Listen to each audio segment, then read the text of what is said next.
Hey guys, in this video we're going to cover 3 ways to increase your ACT reading score to a 36.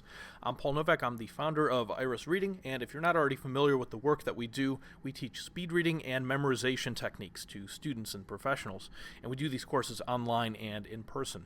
In this video we're going to cover a strategy for approaching the ACT reading test, and what we don't want is a situation like this, where we've got 5 minutes left in the exam and we start rushing, we haven't gotten to the last passage, and we end up maybe guessing. A lot of people run out of time on these kind of tests. They're meant to be challenging. So, the problem. Most people, what they do is they read the entire passage, they get to question 1, they can't remember the answer, then they try to search for the answer. Now, keep in mind, some of these passages are sometimes inherently just boring. So you might be reading the passage, your mind wanders off, and you lose focus, and then you need to go back more often, and it takes up precious time. So I want to suggest a 3-step strategy that I think you'll find very, very helpful that most people are not doing. The first step is read the first sentence of each paragraph. Why? What's the first sentence? It's usually the main idea. It's not always the main idea, but I'd say for most types of writing, 80-90% of the time, the first sentence will be the topic sentence, the main idea. So by reading the first sentence of each paragraph, initially, you're getting all the main points, the gist of what the passage is going to be about. Then you move on to step number 2, which is read all the questions. Now, some of you might already be doing this, but by reading the questions, you get some additional clues about what the passage is going to be about. Now, do not read the answer choices. This is a big mistake, because at this point, you're probably not going to be able to answer any of them just yet, and it takes up too much time. So just read the questions so you can get the gist of the passage, you get some more clues. Now, keep in mind, some questions will give you useful information, and some questions might not give you that much of a clue of what the passage is about. For example, this one right here, as used in line 4, the word dissembled that doesn't tell you much about the passage. But there are other questions that will. So we read all the questions after we've read the first sentence of each paragraph, and now we're going to read the whole passage. So this is a 3-step process. What do you think is going to happen to your reading speed as you're reading this entire passage? I'll bet you read it faster than usual. Why? Because you read all the first sentences earlier. You got the main points. You read all the questions. You really know what this passage is going to be about in a general sense, so you can fly through it and get the details more quickly. And most importantly, you'll be able to remember this better, because this is now your 3rd exposure to the material. How do you remember things? Through repetition, right? 3 pieces of repetition. You've been through the material 3 times. That will help you to retain the information a little better. Now, just to recap, you're reading the first sentences, you're reading the questions, and then you're reading the whole passage, and of course then trying to answer the questions. This is a much better approach than just starting from the beginning of the passage and going all the way to the end, and then hoping that you retain the information. Now, how would we go about practicing the strategy? This is another point where people run into issues. They try practicing the entire 35-minute test. There's 40 questions. That's a grueling process, right? After 35 minutes, how do you feel?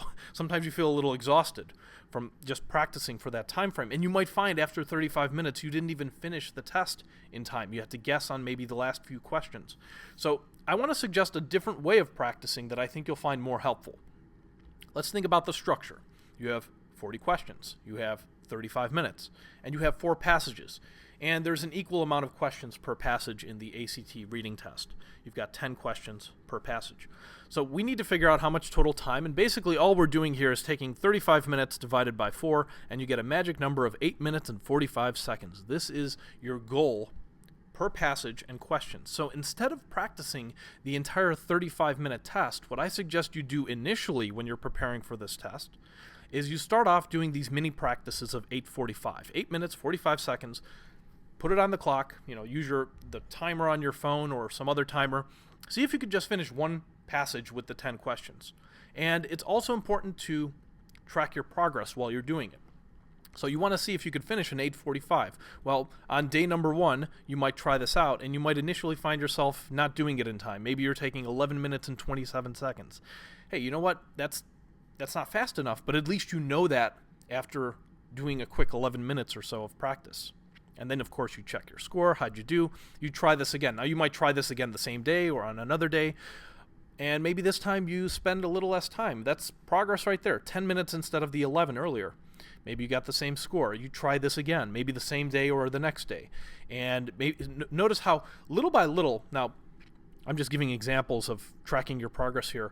Yours might fluctuate, but over time, you'll find these numbers coming down. Obviously, that's your goal, to get closer to 8 minutes and 45 seconds. And of course, the other goal is trying to boost your score. Little by little, you'll find yourself better able to get through the test. Once you start finding these kind of numbers where you're finishing each passage in less than 8 minutes and 45 seconds, that means it's now time to practice the entire 35-minute test. So at that point, you would put 35 minutes on the clock. Let me see if I could get through all 40 questions, and let me test myself out. You try it one day, you try it another day, you try it the next day, and little by little, you'll find yourself scoring better and better if you practice this way. But don't start by practicing the entire 35 minutes. That's a mistake that a lot of students that are preparing for the ACT make.